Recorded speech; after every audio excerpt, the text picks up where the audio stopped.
kalau in-house lawyer itu kan mengatur urusan bisnis dan perjanjian dengan perusahaan. Nah, Iya. diatur juga nggak sih Kak hubungan perjanjian dengan karyawan itu diatur oleh Eh, in-house lawyer juga nggak? Biasanya kalau di perusahaan itu terkait dengan perjanjian dengan karyawan itu di handle oleh HR. Kalau untuk rutinnya ya, kecuali nanti apabila terjadi permasalahan hukum, baru di situ nanti ada korelasinya, ada hubungannya dengan legal.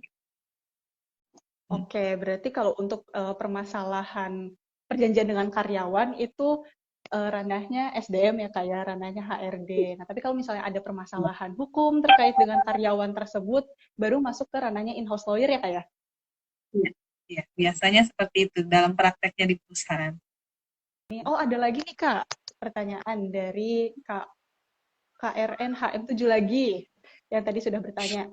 Apakah seorang in-house lawyer itu tetap bisa beracara di pengadilan Kak walaupun sudah memiliki kontrak dengan perusahaan? Iya, karena kita sudah menjadi karyawan perusahaan, tentunya kan tugas utamanya terkait dengan perusahaan ya. Berpraktek di pengadilan on behalf, mewakili perusahaan itu bisa. Tapi apakah bisa di luar itu tergantung dari aturan di internal perusahaan itu sendiri. Itu terkait dengan aturan perusahaan atau etika ya, etika dalam perusahaan. Kan nggak mungkin misalnya, walaupun nggak diatur misalnya kita, tapi kita berpraktek di luar, tapi nanti makan waktunya kerja di perusahaan atau secara secara kepentingan tuh ada konflik kepentingan gitu. Itu terkait dengan itu sih Mbak. Oke, berarti kalau untuk beracara di luar dari permasalahan hukum perusahaan itu harus melihat kode etiknya dulu ya Kak ya? Iya, aturan dan etika ya, aturan perusahaan dan etika. Iya, iya, iya. Nah, kalau misalnya Karena si kalau perusahaan, advokat itu kan terkait dengan apa terikatnya dengan kita sebagai personal ya personal profesi hukum itu. Jadi bukan terikat dengan perusahaan. Nah, itu bagaimana nanti perusahaan mengatur itu gitu. nah lanjut Kak, pertanyaan yang tadi kalau misalnya satu perusahaan ini Hmm. mempunyai masalah gitu. Nah, apakah in-house lawyer ini juga bisa menjadi lawyer di pengadilan tersebut Kak? Di satu Kalau permasalahan itu. oh iya bisa bisa. Karena kita kan bekerja Oh, untuk perusahaan oke. tersebut. Oke, baik ini ada pertanyaan lagi dari Kak underscore it's Nita 26. Kalau Kak, jika kita belum menempuh pendidikan kuliah tapi ingin jadi lawyer, apa sih Kak dasar atau basic ilmu hukum yang bisa kita pelajari dulu untuk jadi lawyer, Kak? Makasih. Oh, mungkin ini mungkin Kak siapa? Kak Kak Nita ini mungkin masih pelajar gitu karena basic-basic hukum yang harus dipelajari gitu Kak sebelum kita masuk kuliah itu apa sih Kak? Kalau untuk jadi lawyer pasti masuknya fakultas hukum ya itu udah suatu kewajiban ya karena kan Itu pasti banget pekerjaannya sih. terkait dengan hukum. Iya, iya. Jadi ya yang harus dipersiapkan ya untuk siap masuk fakultas hukum itu sih. Iya, jadi Kak Anita nih kalau misalnya emang pengen banget jadi lawyer, bisa nanti kuliah di Fakultas Hukum. Nanti di sana juga belajar basic-basic tentang hukum acaranya juga, ada hukum Indonesia dan lain sebagainya gitu ya. Mungkin tadi berhubungan ya Bu, tapi ini tadi kan masalah boleh nggak beracara, tapi kalau ini pertanyaannya apakah in-house lawyer bisa menangani perkara dari luar atau dari bukan perkara di dalam perusahaan yang tempat bekerjanya, kayak gitu ya Bu? Eh, Sama it- beda. itu tadi ya mirip sih pertanyaannya karena kita kan sudah apa ya terikat Ya, perjanjian kerja ya sebagai karyawan di perusahaan pasti utamanya adalah menjalankan tugas kita yang ada dalam perusahaan. Nah, di situ juga perusahaan kan pasti punya peraturan ya, aturannya bagaimana, apakah mengizinkan bagi karyawannya untuk melakukan hal tersebut. Selain peraturan juga kita melihat etikanya, etika dari pekerjaan tersebut gitu loh. Apakah misalnya pun tidak ada larangan gitu, apakah secara etika itu pantas untuk dilakukan, misalnya apakah nanti akan ada konflik kepentingan atau apa gitu, itu sih. Berarti artinya kembali lagi bagaimana itu ke pihaknya Perusahaan masing-masing atau ke lawyer gitu ya Bu kepada ya. aturan di perusahaan tersebut, karena kita kan sudah terikat di perusahaan. Oke, artinya kembali lagi bagaimana kebijakan yang diberikan tiap perusahaan, karena Ya. bisa saja kemungkinan itu berbeda ya Bu antara perusahaan Iya. satu dan yang lainnya. Iya. Gitu. Nice. Kemudian masalah tadi mungkin sempat dibahas juga Bu, tapi belum ke retake ya. Kalau misalkan permasalahan salah satunya adalah terjadi pelanggaran HAM. Kan Bu Ida juga sudah tadi menulis salah satu artikelnya tentang keterlambatan pembayaran BPJS Ketenagakerjaan. Nah, apakah dari perusahaan, nah apakah itu termasuk menjadi jangkauan tugas dari seorang in-house lawyer juga?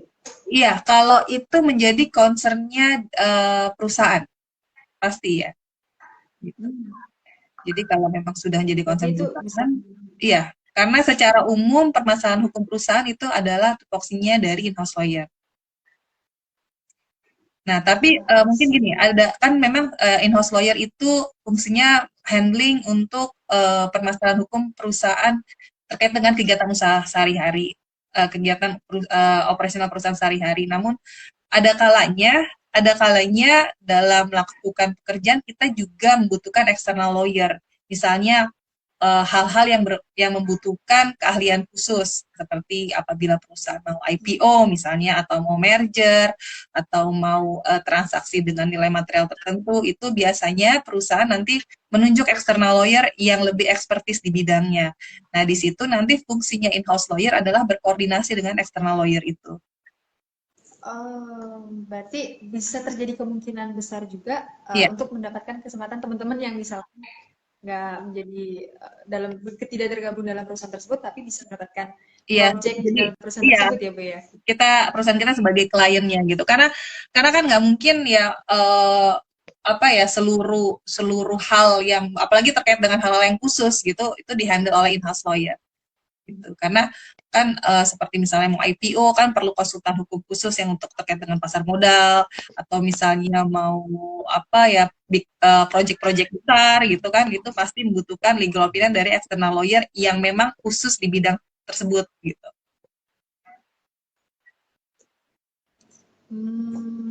That's why.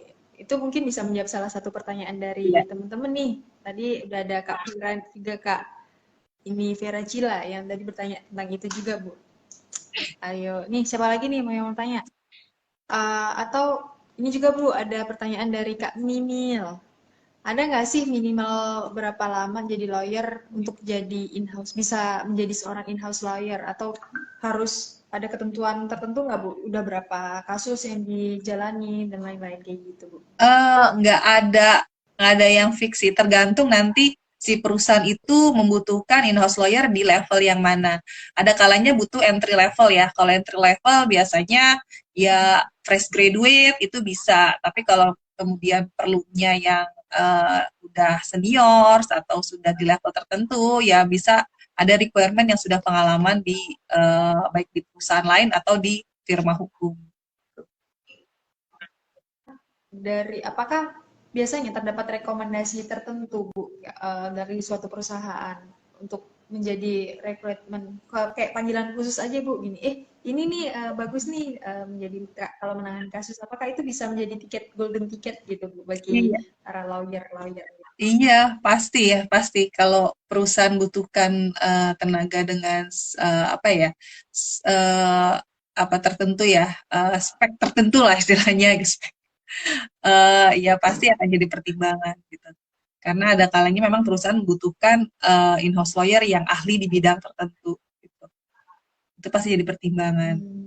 Tadi udah dijelasin sama Kak Indah kalau misalnya jadi in-house lawyer itu tidak perlu ada tidak perlu ada minimal untuk bekerja, minimal pengalamannya gitu. Nah, jadi teman-teman yang fresh graduate nih sekarang mulai udah bisa punya gambaran dan punya persiapan juga gitu. Nah, tadi juga ya Kak itu tergantung requirement-nya perusahaan nantinya. Iya, betul. Ya, tergantung perusahaannya. Jadi teman-teman bisa persiapan mungkin ya, persiapannya aku tuh pengen deh jadi kayak Kak Indah gitu, bisa menginspirasi juga, bisa punya banyak pengalaman, lagi 20 tahun tadi ya Kak Indah ya jelaskan, 20 tahun menjadi in-house lawyer itu luar biasa banget loh, di satu perusahaan itu gitu, keren banget sih Kak. teman-teman juga mungkin kalau misalnya yang mau melihat tulisannya Kak Indah ya perusahaan menunggak bayar gaji dan iuran BPJS tadi juga udah disinggung juga sama Kak Vira, bisa langsung diklik aja halhukum.com, di situ banyak banget artikel-artikel dan salah satunya ada artikel Kak Indah yang ditulis sama Kak Indah sendiri gitu. Jadi buat teman-teman jangan khawatir kalau misalkan tadi pertanyaan-pertanyaan yang sudah terangkum atau terjawab. Nanti pertanyaan akan kami kirimkan ke website Hal Hukum dan akan diproses menjadi sebuah artikel. Jadi jangan khawatir kalau tadi aku ketinggalan nih atau nggak sempat ke rekam di live kali ini. Ini ada pertanyaan last question, boleh nggak nih Kak? Ada dari Kak dari Kak Rizka Martavia. Bagaimana tips wawancara agar tidak bersifat money oriented? Bersifat money oriented maksudnya gimana ya? Kalau menurut saya, maksudnya gimana ya? Kalau money oriented apakah kita nggak kelihatan butuh duit gitu? Kalau menurut saya, kalau saya pribadi ya, kita tahu value diri kita gitu. Kalau menurut kita memang kita worth it untuk suatu nilai, kenapa enggak? Jadi it's okay to be money oriented apabila kita menilai diri kita worth it. Balik lagi sadar diri ya Kak ya. Iya. Kalau belum gede banget ya banyakin pengalaman gitu Kak. Iya. Oke, that's nice. Bisa dijadikan statement nih. Jadi teman-teman jangan terfokus buat sebenarnya boleh banget untuk fokus pada pendapatan atau salary-nya. Tapi yang paling penting adalah kalian harus melihat value teman-teman dahulu gitu. Apakah layak untuk mendapatkan value yang tinggi gitu. Pastinya harus banyak-banyak belajar dan menambah wawasan serta pengalaman dari teman-teman itu sendiri. Nah, salah satunya pasti sering-sering sharing, lihat-lihat sharing-sharing kayak gini ya Kak. Jadi kita ngerti nih gimana prosesnya menjadi seorang lawyer di suatu perusahaan, terus menangani apa aja. Pastinya jangan lupa di follow dulu @halo_hukum, atau juga boleh banget follow langsung ke Kak Indah di Instagram Kak Indah @indahkusuma. Atau juga boleh banget ke Kak Tiara, nanti juga boleh di follow ya. Ini udah banyak banget pertanyaan, kita sudah kumpulkan pertanyaan-pertanyaannya. Bagi yang belum, sekali lagi nanti akan dijawab di artikel @halo_hukum. Mungkin saya boleh share tips sedikit untuk jadi in-house lawyer yang baik ya. Ada sedikit tips yang yang pertama itu selain pengetahuan hukum, kita harus paham bisnis perusahaan. Itu wajib. Jadi nggak cuman kita tahu hukum secara umum, tapi kita harus ngedalemin bisnisnya perusahaan itu. Yang kedua, kita harus agile, tidak kaku terkait sama aturan-aturan aja. Kita harus problem solving. Jadi jangan nanti kalau ada masalah kita bilang, oh nggak bisa secara hukum, nggak bisa. Nggak kayak gitu. Tapi kita harus kasih solusi bagaimana yang terbaik untuk perusahaan. Yang ketiga, menjadi good negotiator. Itu penting karena kita terkait dengan permasalahan hukum pasti kita menemukan butuh untuk bernegosiasi dengan pihak lawan, counterpart. Yang keempat, always eager to learn. Jadi nggak ada namanya selesai kuliah udah selesai belajarnya. Nggak ada, karena masalah akan terus berputar dan bermacam-macam. Itu aja. Jadi itu tadi teman-teman ada beberapa aspek penting. Yang pertama, kita harus memperhatikan paham tentang value kita, paham mengenai apa aja konsep-konsepnya. Jadi kita harus belajar tentang dunia bisnis atau perdagangan. Jadi tadi juga ini mungkin menyinggung yang tadi tanya ke teman-teman, apa aja sih pertanyaan basic-basic menjadi seorang in-house lawyer, khususnya adalah fokus ke dunia bisnis gitu ya Kak? Bisnisnya perusahaan tersebut, ya. Yang kedua Kak Mutiara? Agile, tidak kaku. Iya. Problem solving.